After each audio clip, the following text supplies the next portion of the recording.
मला आजची काय परिस्थिती आहे पावसाची? आजची भयानक परिस्थिती आहे आणि याला सर्वस्वी जबाबदार मानवी संकट आहे आणि याच्यामध्ये प्रशासनाचा पण तितकाच मोठा मोलाचा वाटा आहे का निसर्गाला मारण्याचा.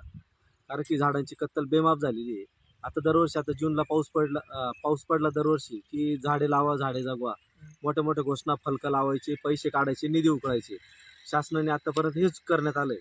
तर माझ्या मते झाडे लावण्यापेक्षा आहे ते झाडे जर जगवण्याचा प्रयत्न केला शासनाने तर ही जी बिकट परिस्थिती आहे ही होणार नाही. प्रदूषण खूप वाढून ठेवलेलं आहे.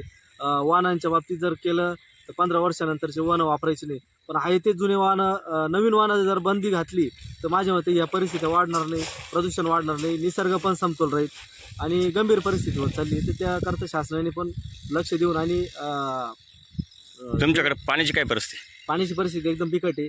आज कधी- रायपूरमध्ये अशी परिस्थिती झाली, अर्ध्या गावात पाऊस आहे, अर्ध्या गावात पाऊस नाही. काय? आता पेरण्या गावाच्या उत्तर साईडला पेरण्या चालू आहे, मात्र दक्षिण साईडला अजून पेरण्या लायक पाऊस नाही आहे.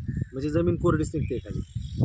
मग आता ह्या पेरण्या करता कशा करता? या सगळ्या रामभरोसे चालले आहे आणि खूप कुटुंब, आता आपण ज्या कुटुंबाची मुलाखत घेतली, खूप गैर परिस्थिती आहे. हे जर पीक त्यांच्या हातातून गेलं तर ते वर्षाचं पूर्ण मुकणार आहे. त्यांना पुढचं पीक घेण्याची ताकद नसणार आहे.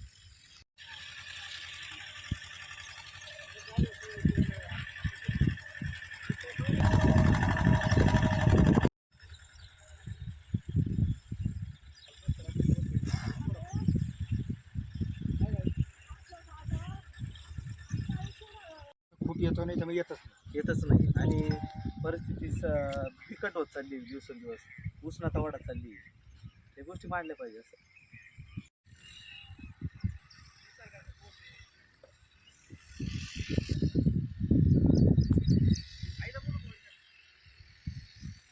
तू आमची नको उडू रे.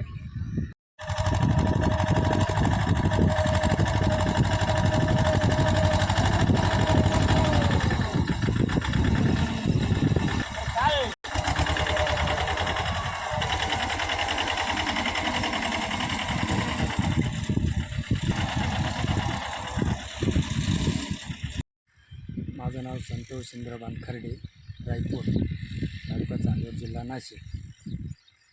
काय परिस्थिती पावसाची?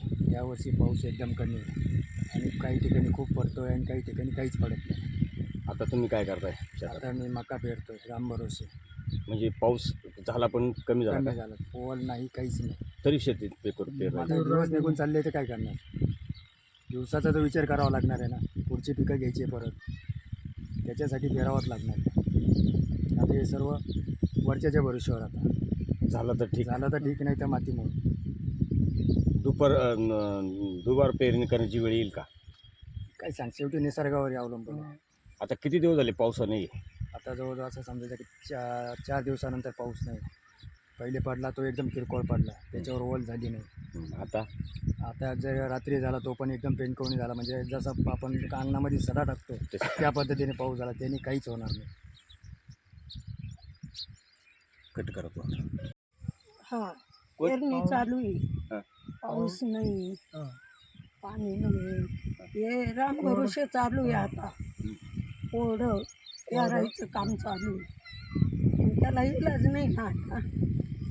असं पाय पडतो ना पडतो पाऊस, त्याचं कोणी पाहिलं असं.